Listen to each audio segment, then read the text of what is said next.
the important parts about Track Chick is we focus on the women in the industry, both behind the wheels and behind the scenes. And Colby is our woman behind the wheels for November. So we're doing an interview with her, and you're Miss November the interview as she's racing and competing here today, because it's a perfect fit. You know, the history and the legends of yesteryear combined with the future of racing today. So, Colby, you want to tell us a little about this car you're racing here? Yeah, well, this is car number 2, and of course it's got a V8 engine in it. What are we hitting, about 300 horsepower? 300 horsepower, going 150, I think. Oh man, we just went around that track at 70. Yeah, that's quite something. So it's a great car, completely different machine than the Formula Ford. Handles completely different, handles just like a sports car would, and really fun car to drive. It's actually it's got drum brakes in the rear. It doesn't even have disc brakes in the rear. Very cool. So you compete authentically correct. Mm-hmm. Yes, this car is as close to as original that you can get, right? Mm-hmm. So it's a great little ride. I love it. It's got completely different characteristics compared to the Formula Ford. Even like I showed you when we were out on the track, it's even got different lines that you take in some spots. The handle's completely different. Yeah. So you have to strike your lines consistent with what the car requires. Right. So tell us why. Is this the suspension that's different, or the weight of the car, the balance? Why is it that you need to take that ruffle line again? Explain that to our audience again. Well, in this car has a lot more power than that Formula Ford does, and it also has a lot more room for when you do hit bumps and stuff. Mm-hmm. But when you're coming out of that turn and you're on the throttle, it gives you a little bit more room to be on power, and instead of trying to speed up all in a really tight space, you have more room to speed up, and it's a smoother transition coming out of the turn. Okay. So it helps a lot getting the car settled and set up for that little short straightaway in the back. Well, it's got to be a lot of fun. I mean, it just has to be a lot of fun. It is. One thing that throws a lot of people off is it's right-hand side drive. So you're shifting with your left hand. Yeah. And I was telling people earlier that one thing I used to do, I used to bug my friends all the time that had stick shift cars to sit in the passenger seat and shift for them to get used to shifting with my left hand. So, but it's quite a fun car. 2 first-place finishes in the World Karting Association 2006. A first-place finish in Road Race National Series. Yeah. As well as a third fastest lap, wasn't that right? For the World Championship in Daytona, Florida, 2007. Yeah. How do those experiences prepare you for a race such as today? Well, all of those accomplishments were very hard feats to come and win and do all of that, and it gives you a whole nother mindset when you're running up front, and it gives you a whole new air of confidence. So is it tougher? Yes, it is.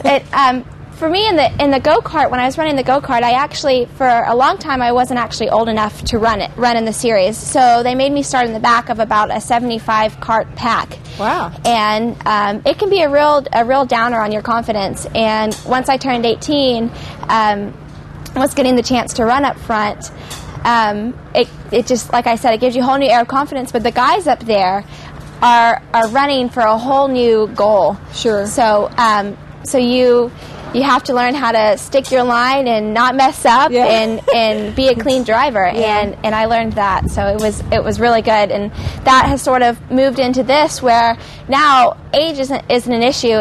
You're running on your qualifying times, and it's a whole new game. So I'm really excited. I think I qualified 3rd or 4th in this car, so it'll be a really cool experience and a really good race. You qualified 3rd or 4th for this event in this car? Yeah, I think so. Very good.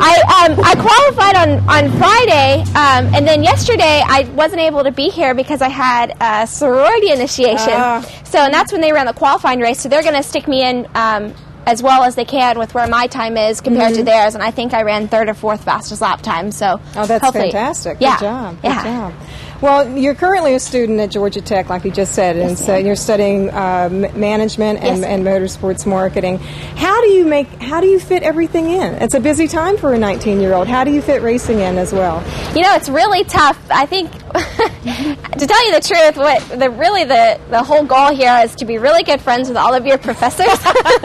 And, you know, I've sort of given them my story on what I'm doing, and some of them say, I really could care less, and the other ones are really willing to work with you, and you know, it's all in how much determination you have to want to go do it, and I decided a long time ago that I can and that I want to, and so that's what I'm doing. I've been studying in between sessions. Just today I have a test tomorrow in accounting, so it's been... That hurts, I'm sure. A little bit.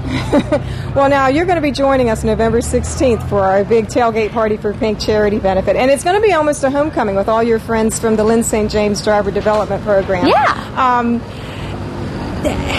Tell us a little bit about that program and how it prepares you for events such as today and your long-term racing career goals. Yeah. Well, first off, I'm so excited about seeing all of my girlfriends because, you know, when you're at the racetrack, you really don't get the opportunity to talk to them much, not like you would outside of the racetrack because we're all thinking about going out and competing against each other. But the Lynn St. James Driver Development Program has taught me so much. There's absolutely, you can't put a value on the information that she's given us. And just, you know, the stuff that we've learned about mental preparation and physical preparation really helps when you're getting in the race car because you remember things like if you go off course, you know, how to train your brain to get back to thinking about getting back up to speed and passing cars and everything like that. So that's been so much help, and I can't thank her enough for all of that. So it's quite a prestigious. It's an invitation only for the top groups of girls to come out and train with her. So it's really a tribute to your abilities both on and off the track that you'd be accepted into that program. Now today you're going to be racing on this world famous track that the Petit Le Mans just competed at 2 weeks ago. Some of the world's top drivers. How does it feel to be out here on this same track competing today? You're driving an MGB GT V8 today? Yes. As well? Tell us a little bit about that car and this setup. Oh man, the MGB is great. It's a 1972. It came here from England, right-hand side drive, and completely different machine than this one. The way it corners, how fast it's going, it's a lot faster. How fast does it go? I think last I heard was 140 or 150 maybe. So it's a pretty fast car considering how big it is. Yeah. But this is my absolute favorite track. It's my home track. I have quite a few laps on it. And just even today, every time I come here, I'm learning something new about the course. And I have seen a whole new track in today alone, just these morning sessions with the capabilities of the car and the capabilities of the track and how far you can actually push yourself to go before that car wants to give in. So really excited. Well, that sounds like fun. Well, we know you got to get your head in the race, so we'll let you go, and we'll be watching you, and we'll be cheering for you, and stay safe. All right. Well, thank you very much. Thank you.